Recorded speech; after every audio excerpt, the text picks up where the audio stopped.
इससे ये साबित होता है कि भारत में ईवीएम मैनिपुलेट करके वो ताकतें बार बार जीत रही हैं जो लोगों के हित में नहीं है, फेवर में नहीं है, और लोग जिनको वोट नहीं करते हैं, ये हमें समझना होगा। तो इस बेस पे मैं ये पूरे दावे के साथ कहना चाहता हूँ कि इंडिया में भाजपा जिन भी स्टेटों में जीत रही है और जो नेशनल इलेक्शन वो जीत रही है, डंके की चोट पे ये कह के कि हम 272 पार करेंगे, 370 पार करेंगे, 400 पार करेंगे, ये ईवीएम धन बल और बाहुबल का कम्बिनेशन है। और ईवीएम धन बल और बाहुबल का प्रयोग अगर ना हो तो मनुवादी प्रधानमंत्री तो छोड़ो, चीफ मिनिस्टर तो छोड़ो, एक एमएलए, एमपी, कारपोरेटर या मेंबर तक, वार्ड मेंबर तक नहीं जितवा सकता, ये मैं दावे से कह सकता हूँ। 4 बंदे भारतीय जनता पार्टी के ऑफिस बिरर हैं, तो जो मशीन बनाने वाली कंपनी के डायरेक्टर जब एक पॉलिटिकल पार्टी से संबंधित रखते हैं तो ये कहा जा सकता है कि इसमें गड़बड़ी के सारे चांसेस हैं।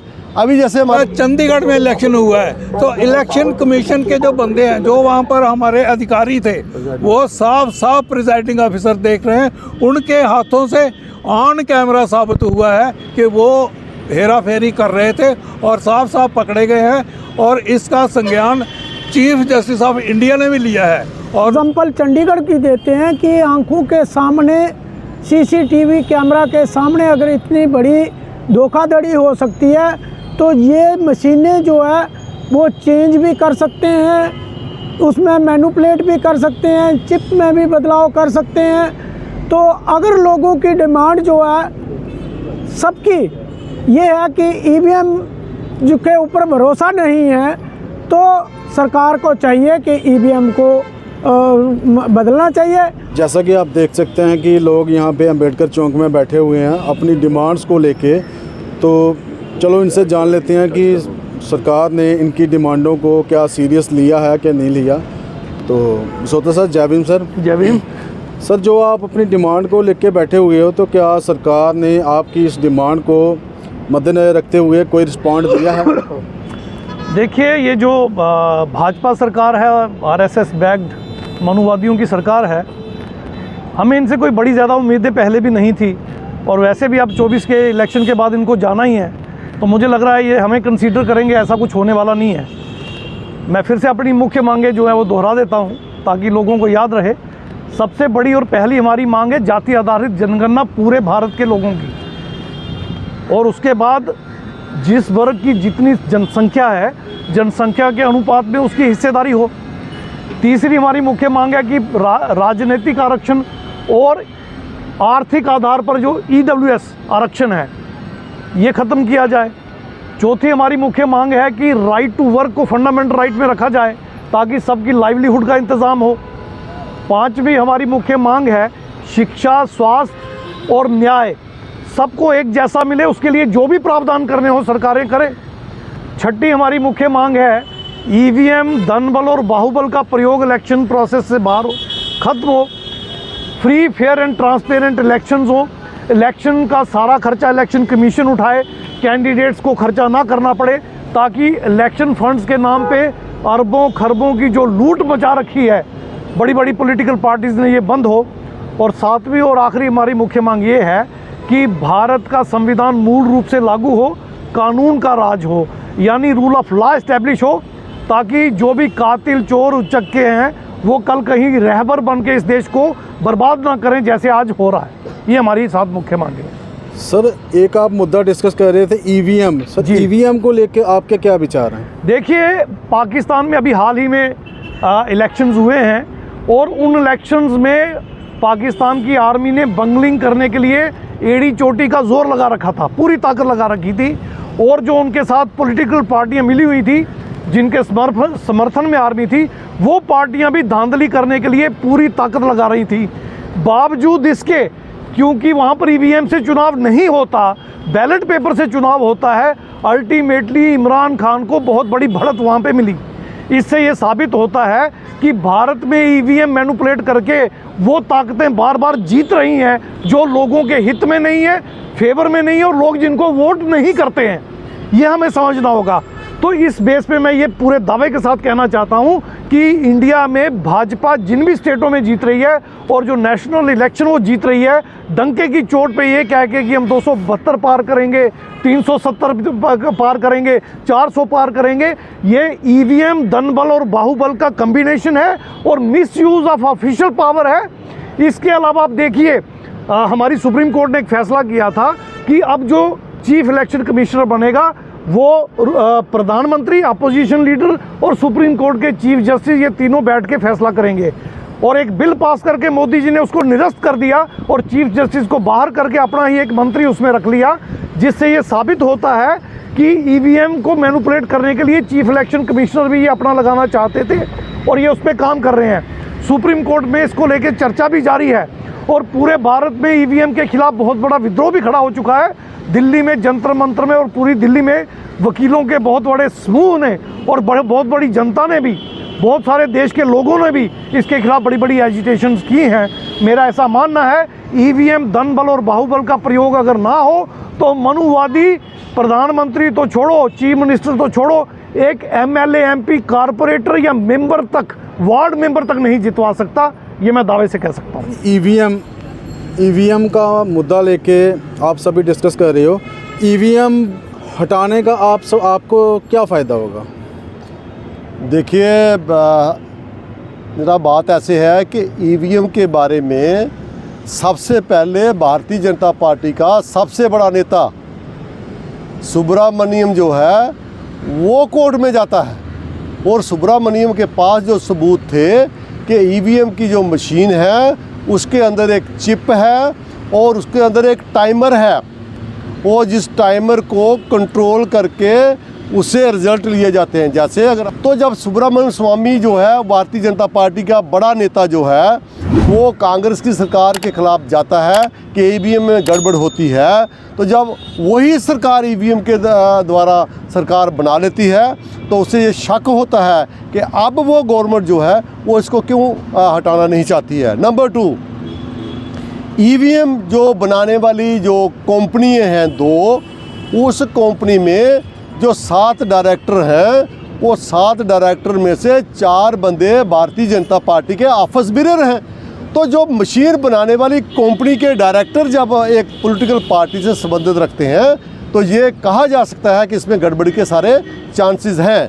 अभी जैसे हमारे सीनियर एडवोकेट बसोत्रा साहब ये बात कर रहे थे कि हमारे पड़ोस में एक जो पाकिस्तान नाम का एक देश है, वहाँ उन्होंने जब बैलेट पेपर से इलेक्शन करवाई और जो वहाँ का मीडिया और जहाँ वहाँ के कुछ लोग ये कह रहे थे कि भाई इमरान खान जो है वो जेल में है, अब वो कभी वापस नहीं आ सकता, लेकिन लोग उसके साथ थे।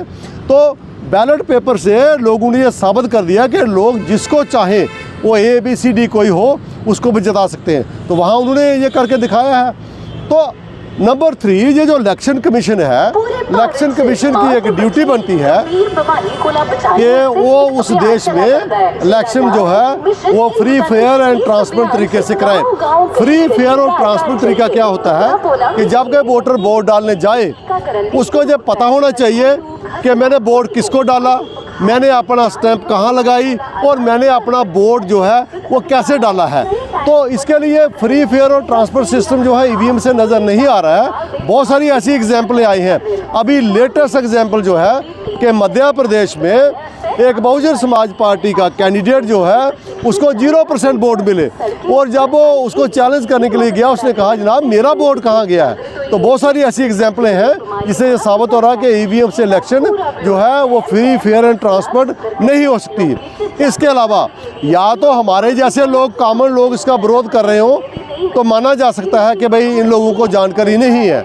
सुप्रीम कोर्ट के 2 और 3 बहुत प्रोमिनेंट वकील, जिनमें भानु प्रताप सिंह, जिसमें प्राचा, जिसमें एक बहुत बड़ा हमारा प्रोफेसर जो है रतन लाल, इसके अलावा बहुत सारे संगठन जिसमें बहुजन क्रांति मोर्चा है, बाम साहब है, अभी कन्फेडरेशन के लोग भी उसमें आ रहे हैं और जितने भी बाकी SC ST OBC के जितने ऑर्गेनाइजेशन हैं वो ये सहमत हो गई हैं। और दिल्ली में अगर कोई 2-4 लाख बंदा इकट्ठा होता है तो क्या इलेक्शन कमीशन को ये लगता नहीं है अगर भारत के लोग जो हैं चाहे वो कॉमन लोग हैं, चाहे वो वकील हैं, चाहे वो प्रोफेसर हैं, अगर वो सारे लोग जो चाहते हैं मेजॉरिटी के लोग कि भाई free fair and transparent election के लिए ईवीएम को हटाना चाहिए, तो इलेक्शन कमीशन को क्या परेशानी है।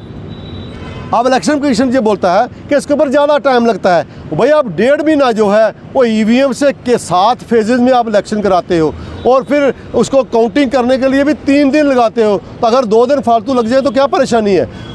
तो वोटर को हमें अब हमें लग रहा है कि हमारा वोट जो है, जिससे हम अपना नुमाइंदा चुनना चाहते थे, हमारा नुमाइंदा अच्छा हो, वो बोलने वाला हो, हमारे वोट जो है वो उस नुमाइंदे को नहीं मिल रहा है। इसलिए हम ये चाहते हैं कि ईवीएम को जो है इसको हटाया जाए, ताकि भारत में जो क्रेडिबिलिटी है इलेक्शन की, जिसके जरिए हम लोगों को चुनते हैं, वो जो है वो सही तरीके से चुनना चाहिए। इसको अगर नहीं हटाएंगे तो ये लगता है कि आने वाले वक्त में शायद लोग जेल भरो आंदोलन भी चलाएंगे, तो शायद लोग जो है बड़े पैमाने पे तैयार हो जाएंगे। तो हम ये चाहेंगे कि ये जो प्रधानमंत्री का कहना कि भाई हम कभी, जैसे बसोत्रा साहब कह रहे थे, जब पहली बार 14 में आए हम 272 क्रॉस करेंगे, 272 क्रॉस कर लिया, फिर कहा हम 300 क्रॉस करेंगे, 1919 में 300 क्रॉस हो गए, अब कह रहे हैं हम 400 क्रॉस करेंगे, तो 400 क्रॉस करना चाहते हैं।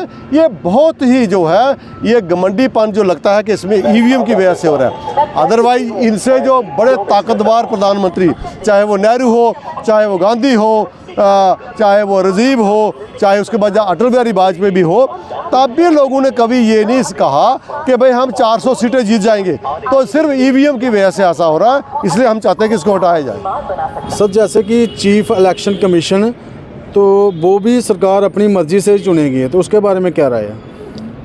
देखिए, भारतीय संविधान में 2-3 चीज़ें हैं जिनका शायद आम लोगों को पता नहीं है। एक तो checks and balances and division of powers.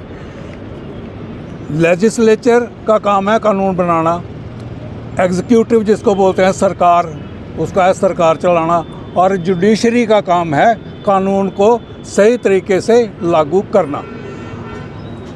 आज की सरकार ने लेजिस्लेचर पे भी कब्जा कर लिया है, सरकार पे भी कब्जा कर लिया है और जुडिशरी पे भी कब्जा कर लिया है। हमने देखा है कि इलेक्शन कमीशन में जो भी कमिश्नर अपॉइंट होता है उसमें मेंबर ऑफ अपोजिशन, जो लीडर ऑफ अपोजिशन होते थे वो, और प्रधानमंत्री और चीफ जस्टिस ऑफ इंडिया, ये तीनों मिलके किसी इलेक्शन कमिश्नर को अपॉइंट करते थे। अब इस सरकार ने क्या किया है कि चीफ जस्टिस ऑफ इंडिया को इस प्रोसेस में से बाहर निकाल दिया। इससे ये मंशा जाहिर होती है कि सरकार तीनों मेंबर अपने होंगे और अपनी मर्जी का इलेक्शन कमिश्नर या चीफ इलेक्शन कमिश्नर अपॉइंट करेंगे। उससे ये है कि हमारी जो सरकार का लोकतंत्र है, जो हमारा संविधान है, उसकी अवहेलना हो रही है। और ये जो इलेक्शन कमिश्नर हैं, अभी आपने देखा होगा चंडीगढ़ में इलेक्शन हुआ है, तो इलेक्शन कमीशन के जो बंदे हैं, जो वहाँ पर हमारे अधिकारी थे, वो साफ प्रिजाइडिंग ऑफिसर देख रहे हैं, उनके हाथों से ऑन कैमरा साबित हुआ है कि वो हेरा फेरी कर रहे थे और साफ पकड़े गए हैं। और इसका संज्ञान चीफ जस्टिस ऑफ इंडिया ने भी लिया है और उन्होंने बताया है कि ये तो लोकतंत्र की हत्या हो रही है। तो इसलिए ये जो इनकी चालबाजियाँ हैं, इसी दम पर ये कह रहे हैं कि हम 400 पार कर लेंगे, 500 पार कर लेंगे। तो इस तरह, जैसा कि तरसेम जी ने बताया है कि पूरा भारत, इसके लोग इस ईवीएम के खिलाफ है। इस जो सिस्टम जो है, लोकतंत्र पे जो हमला हो रहा है, कॉन्स्टिट्यूशन की जो हमारी जो एजेंसीज हैं, जो हमारी भिन्न अंग हैं, उनको कमज़ोर किया जा रहा है। इसके खिलाफ जनता आज भी बोलेगी, कल भी बोलेगी और इसके खिलाफ सख्त विद्रोह करेंगे। मैं इसमें एक बात और ऐड करना चाहूँगा। लोगों को जुडिशरी के ऊपर बड़ा विश्वास रहता है और आज भी हमें है, लेकिन बड़े दुख के साथ कहना पड़ता है कि जैसे ही गवर्नमेंट ने चीफ जस्टिस को इलेक्शन बॉडी से एक ऑर्डिनेंस निकाल के उनको वहाँ से हटाया, तो हमारे माननीय चीफ जस्टिस साहब ने नोटिस भेजा, लेकिन नोटिस की डेट मार्च में डाल दी। अगर वो डेट फरवरी में हो जाती तो उनकी सुनवाई होती तो गवर्नमेंट को पूछा जाता। अब मार्च में डेट डाल दी, अगर गवर्नमेंट ने इलेक्शन अनाउंस कर दी तो उसमें तो चीफ जस्टिस साहब रहेंगे नहीं, वो तो प्रधानमंत्री और उनका एक कैबिनेट मिनिस्टर रहेगा, अपोजिशन के लीडर को तो कोई बंदा पूछेगा नहीं। तो ऐसा लगता है कि जुडिशरी भी थोड़ी ऐसी जो है वो कदम लेने से जो है वो घबराती है, डरती है। तो इसलिए हम ये चाहेंगे कि अभी भी लोगों का, चाहे जैसे साहब हमारे कह रहे थे लेजिस्लेचर पर अगर विश्वास नहीं है, एग्जीक्यूटिव विश्वास नहीं है, लेकिन जुडिशरी पर अभी भी भारत के मेजॉरिटी के लोग जो हैं उनको भरोसा है। और हम ये चाहेंगे कि ऐसा जब बात हो तो चीफ जस्टिस साहब से हम रिक्वेस्ट करेंगे कि ये जो आपने उनको डेट मार्च की दी है उसको कोई थोड़ा ऐसा चेंज करके ये फरवरी के महीने में ही सुनवाई की जाए, और जो उन्होंने चीफ जस्टिस को इलेक्शन कमीशन से निकाला है उसको वापस किया जाए। शुक्रिया सर। आपकी क्या राय है EVM को लेके? ऐसा है कि जिस प्रकार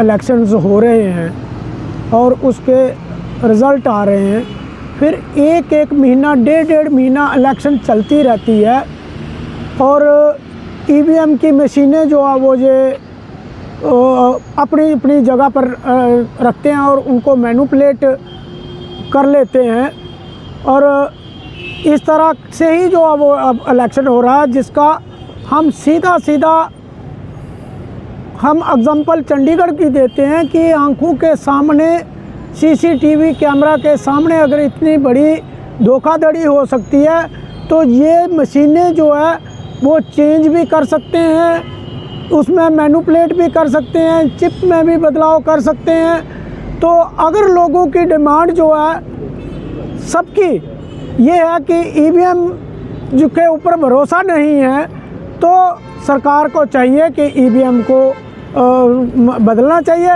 और बैलेट पेपर के साथ चुनाव करने चाहिए।